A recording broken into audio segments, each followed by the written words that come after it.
تماشاوان هجا ج سويسرا ام بين استديا اركي ما ميوانداريا بريز عبد الرحمن شيخي اندام كوميتي راوشكاري بارتيا ديمقراطا كردستان سوريا الاستديا اركي كريا بلي بريز دمات باشبه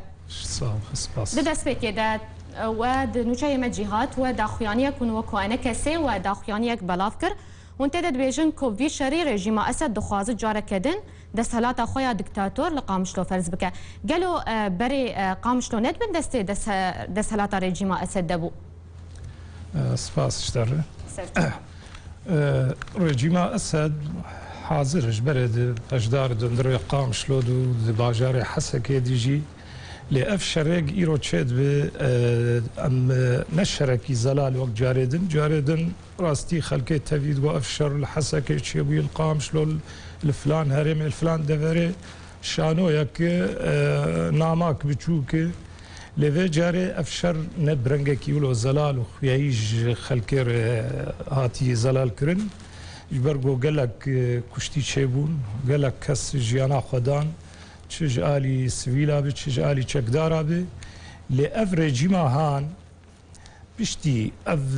تشتیل جنیو چه بو و دبینه وک بهتر پشتی آلیگریا پشکریا روسا جوان رو گلک هرمه دندره سوری دستوان کات اف رژیم جبرگو رژیمک پنجی سالی علمیه وقت سر دکتاتوریت و چلو ملت بید بن سیاه چکداریا و دبو او دخوازن ناما که بگینه چه کسی لهاویر دوری وی انو از همه از خورتم ده چه دماغ از بخوازم از دورا بدست خواه بینم از کارم دماغ گلکی کرد بدست خواه بینم او ناما که دگینه ملت کرد جی دبیجه از همه از خورتم چه کسی لجنیوه و چه کسی دندره ولاد جیده جوار دبیجه از همه و اف کسی لدوری می او همی آلی گره منن اگر تو پیاده دبیجی اگر تو دخوازه تو لیسک نابکه او تو دخوازه تو تکه وقت به پیلانی دن از کارم در خلال 24 ساعت دروجاده هرمه کردی توی وقت به تخم بدست خو از کارم یعنی ملت کرد بیشینم للفر اما ام وک انا کسی وک پارتی ديمقراطي كردستان سوريا جي ام تشكي فهمك ام رساله كي فهمك في مصالحان ام تبجن اف خلكي مي اليه دن بيدي يعني قالوا يعني وتشوس دم هي لازمه حتى بيدي الخفقر والسياسات الخفقر يعني بيدي دخوازه حتى باجار كردي وهرمي كردي تفدي خراب به وملتي كرد يك كس يك مروف جي دندري كردستان سوري نمين الخوفة قرن ب ام شاش بون وام سياسات غلط وام ما بري خدا ابو وقت بي ريك شاش وما دستي خد ريجي كسني دجمني كردا كربو دماغ كردا ايروتي خستن دوي بويرا قامشلو كرد يك ريزيا خو وقت بي بيك بينن باشه بريز تشج انا كسيتي خستن دوي دميدا وانا كسيج بو قامشلو تشبكه درا مد اما از دبجم انا كسي دبي ضغطك وفشارك بشرنجي بكر لوي آلية دن آلية بيدي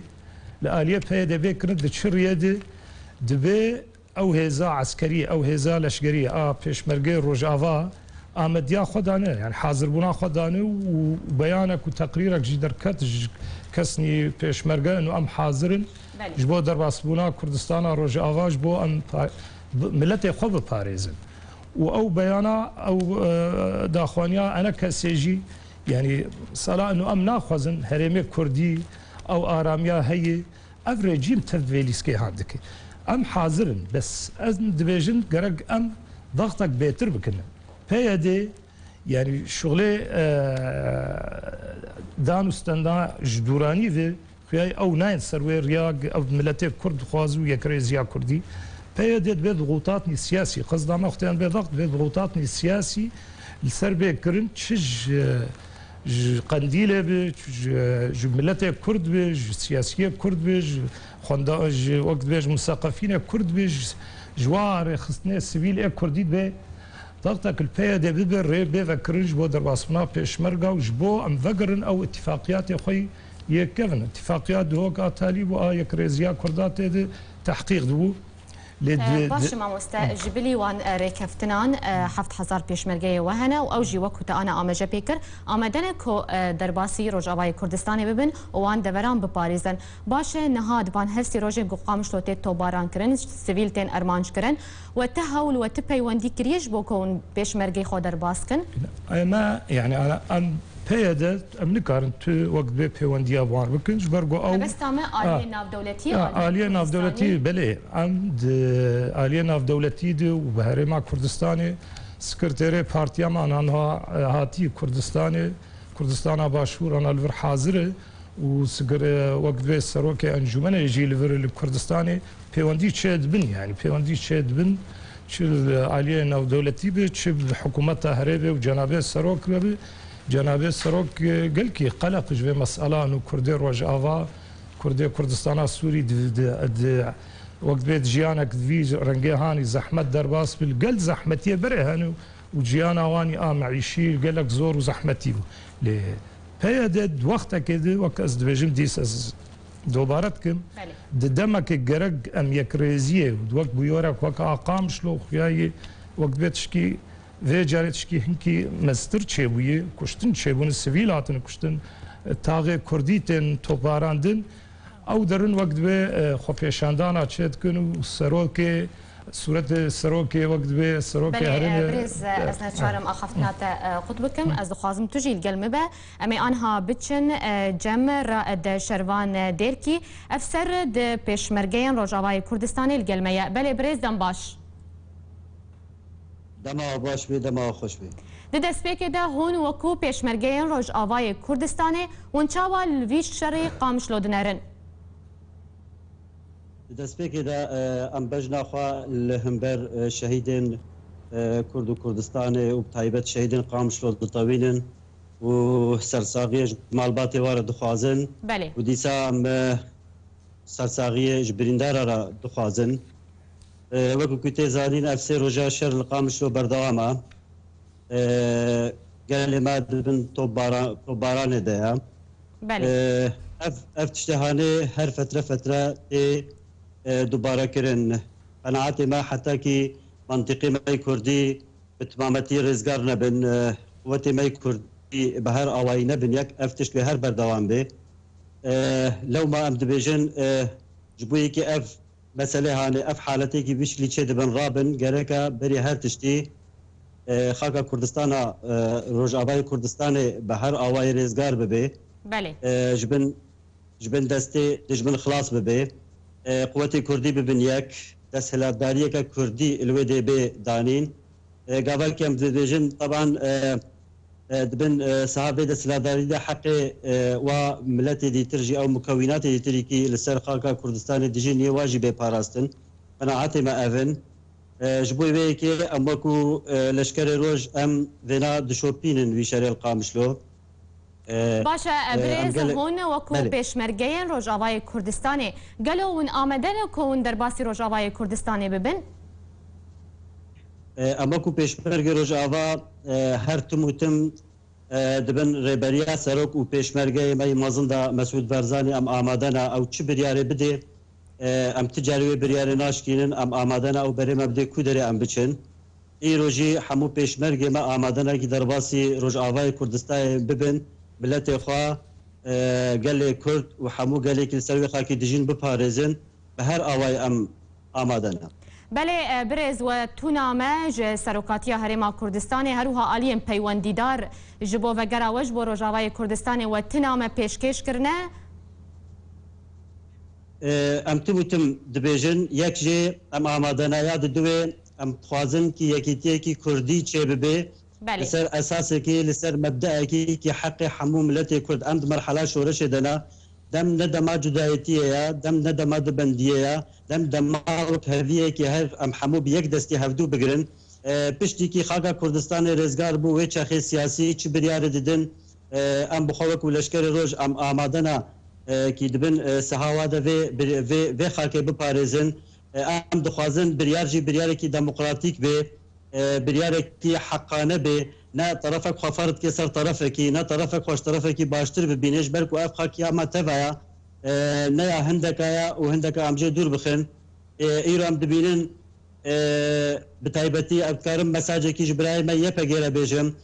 گەلک کۆمک وە بخۆرەکردنەیەک وەکی سۆتۆرۆ وەکی سەنادید وەکی ئەوێکی جوان بژن قوات سوار ڕقا وەکی گەلک کۆمکێ دیتر بەس برای وەی کورد بە هەر ئاوای حاضرن وێ لەسەر حدودا سەکنینا بۆی چێ و ئیرۆ هون وانا ڕەفت دکن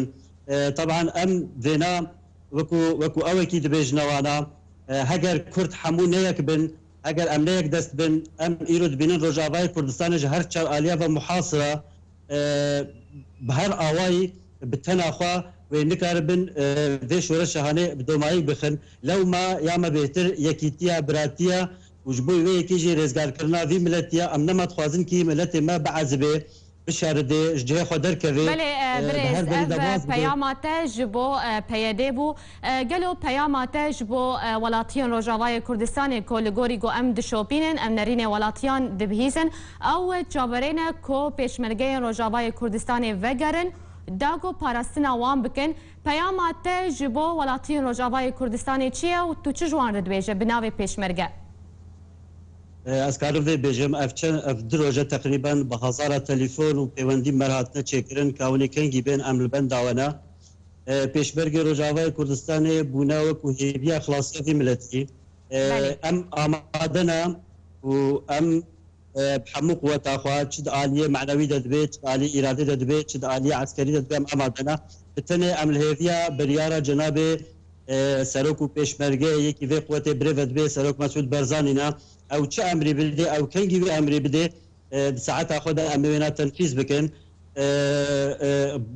بیرو باوری مجی اون جناب سروک نخوازه کی براکوجی چه به دخوازه کی بهتر اتفاقیه کی لسر اساس کی نتوایی چه به خبات جبوی وی بردوام من و بیرو باوری مبقیادا معنا اما کو پیشمرگی حموک وید شوپین و چاردریا وی گاوا دیروکینا بله برز تو کو پیشمرگی کی روجاوای کردستانه تچج تفجر سیاسی کردی دخوازه بگشتی تفجر کردی سیاسی یا کردی سیاسی گشتی بهتر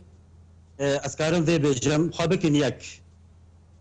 تخوازم کی منفعت حزبی بدن طرفه کی ابنا پشتی مرحله شورش لسر تی خبات کرن و تی مجادله کرن ام دخوازم بیک بن و قال ما جوی محنته فخلاص به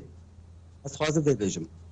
بله گلکی سپاس رائد شروان دیرکی افسرد پیشمرگین روجاوای کردستان کتوب آوای کی زندیل گلمه بو گلکی سپاس سپاس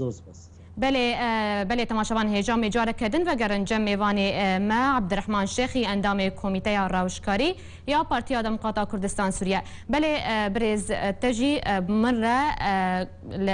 برز رائد شروان دیرکی گهدار کرد او داخواز تفجر سیاسی کردی دکن که یک ریزی انجام بدن باشه بلسفات چیه؟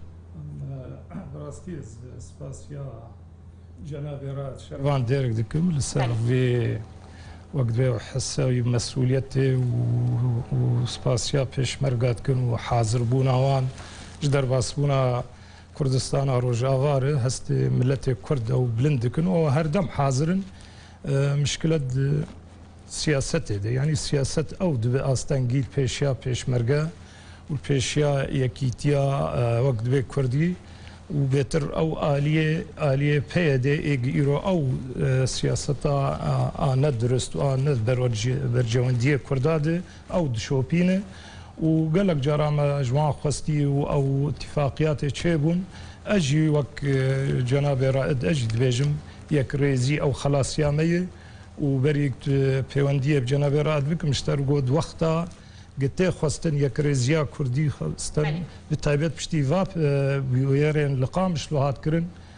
مدی آلی گرنی پیاده چونه وقت به خو پیشاندان کرن بله دماغ گلکی کرده یعنی او راستی نج برجواندی کردایی گلکی سپاس برز عبدالرحمن شیخی اندام کمیته راوشکاری یا پارتی دموکرات کردستان سوریه کوتی ایرو میوان استیدیار که بو گلکی سپاس سپاس شتر مامسته